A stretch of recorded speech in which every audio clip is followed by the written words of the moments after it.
Today I want to talk to you about 5 good sewing habits that I implement in my sewing routine and they bring me results and more enjoyment. These habits cost nothing, you don't need any additional tools and you can start implementing them right away, but they do work and they do bring results. If you're new here, hi, my name is Julie and I'm a professionally trained seamstress who is passionate about sewing and I love sharing everything that I know here on YouTube. If you want to learn more about sewing, consider subscribing to the channel. Okay, so let's start with the good habit number 1, and it is don't cut fabric on the floor. Now, this is unfortunately a habit that I try to practice as often as I can, but unfortunately not always because I simply don't have a large enough space on my table. But whenever I have a possibility, I do try to cut either my pattern or fabric on elevated surface. Cutting on the floor is convenient, I have to admit. However, it does come with a price, and last time that I really paid the big price for that was when I was making a dress inspired by Kylie Jenner dress. So that particular dress was very big. I had to use a lot of fabric and it had to be done on the floor. I had to arrange the fabric on the floor, I had to create the pattern on the floor, to do base stitching on the floor. So essentially lots of time was spent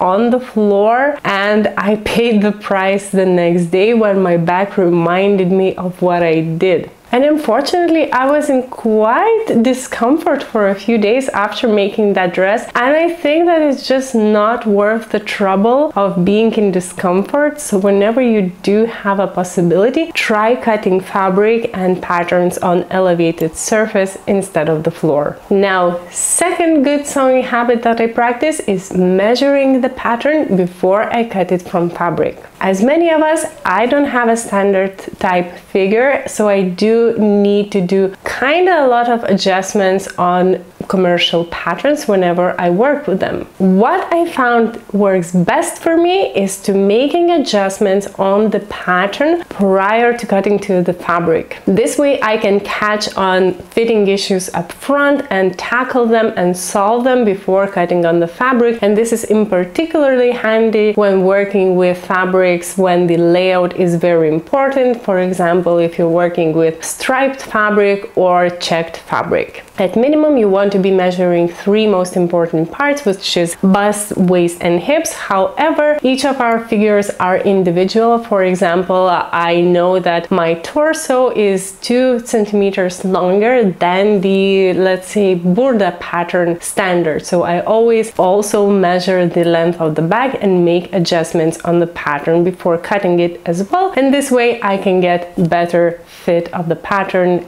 before cutting it from the fabric. Third good sewing habit is plan how the garment will fit your wardrobe. So I'm quite a spontaneous person when it comes to sewing. I see a pattern that I want to make and I make it, or I see fabric that I like and I buy it and make something out of it. Now, before I started practicing this particular habit, I sometimes would end up with a garment that looks good, but it doesn't go with anything that I have in my closet. It doesn't go with any of the shoes that I have. It doesn't fit with any of the bags that I have or any outerwear. So now what I do, I usually try to choose either a pattern or fabric that will work great with what I already have in my wardrobe. And this way I am more satisfied with my sewing results. Now that we are talking about wardrobe, it's a good time to introduce you to the sponsor of the video. PICARD is a family-owned business that is almost 100 years old and is now run by the 4th generation PICARD family member. I've personally been buying and using PICARD bags for 9 years already, and what I personally enjoy that they provide high quality craftsmanship at affordable price. Every single bag that I have from PICARD lasts me years, and this is what's very important for me personally, because if I'm spending money on something, I want to get my value and I want the item to last me long time. PICARD recently launched launched their new spring-summer collection, and I received a few bags that I was very happy to style along with my other do-it-yourself clothes that I already had in my closet. PICARD bags are created in company's own production facilities in the best tradition of fine tailoring. PICARD is heavily focused on creating high-quality products, and their handbags is where the traditional craftsmanship meets fashion. If you want to learn more about PICARD assortment, I will link the bags that I show in the video in the description box down below. And now let's continue with our good sewing habits. Now, fourth good sewing habit that I hope all of you are already doing, and I won't say anything new, but I have to mention it either way, is press your seams as you sew. So if you're currently not applying this good habit and you're struggling to elevate your sewing quality to the next level, pressing your seams as you sew will help you tremendously. So whenever you make a seam, you want to press it right away and set it into permanent position. Why it is important to press as you sew? Because when the item is finalized, you will not be able to reach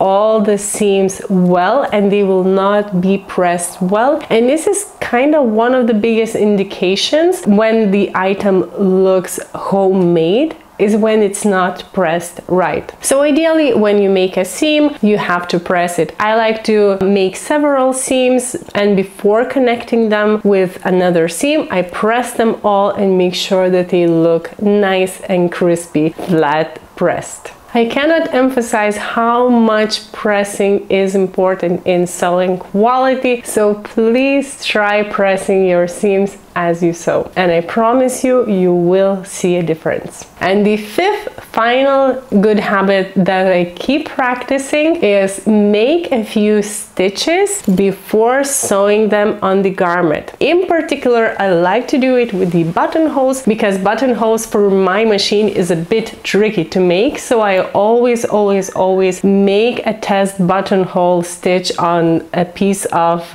scrap fabric and see how it turns out, and if the size is right, if all the settings are right, it just looks neat. I did have a few incidents in the past when I didn't follow this good habit, ended up having to seam rip a lot of bad stitches because simply I didn't test the stitch before sewing it. So test stitching is definitely worth the trouble, and it will save a lot of seam ripping in your future. So here are all 5 good sewing habits that I wanted to talk to you today. And if you have a sewing habit that you practice and brings you results, please leave them in the comment box below. Thank you for watching today's video, and I will see you next time.